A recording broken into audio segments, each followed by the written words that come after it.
Hello. तर आम्हाला आज थोडंसं बाहेर जायचं होतं. तुम्हाला सांगतेच पुढं कुठं जायचं होतं. नंतर स्वयंपाक वगैरे आवरून घेतला. मुलांना पण शाळेत जायचं होतं. तर सोयाबीनची सुकी भाजी आणि चपाती केली. सगळे कपडे भांडे वगैरे आवरून घेतले. नंतर ते शाळेमध्ये गेले. धरू आणि साई गेले होते. हिंदवी काही गेली नव्हती. मग नंतर आम्ही पण दोघींचं आवरून घेतलं आणि जाण्यासाठी निघालो.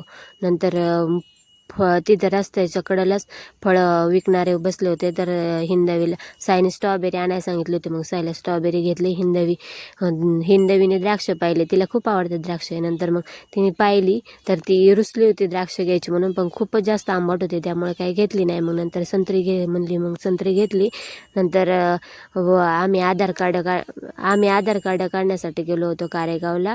आणि हिंदवीचं तर माझं पण थोडंसं काम होतं. नंतर ते दोन्ही कामं वगैरे आवरून घेतली. नंतर घरी आलो. घरी येतानाच घरी पाहुणे आले होते. मग घरी येताना मटण वगैरे घेऊन आलो त्यांच्यासाठी चिकन. नंतर घरी आले, पटपट स्वयंपाक केला त्यांना, कारण की पाहुण्यांना पण जायचं होतं. एका साईडला मटण शिजण्यासाठी लावलं होतं कुकरला, दुसऱ्या साईडला वाटण भाजून घेतलं. नंतर भाकरी वगैरे करून घेतल्या. सगळं काम सुरूच होतं. नंतर स्वयंपाक वगैरे केला. नंतर ते जेवले. नंतर आमच्यासाठी खीर बनवली होती. बाय.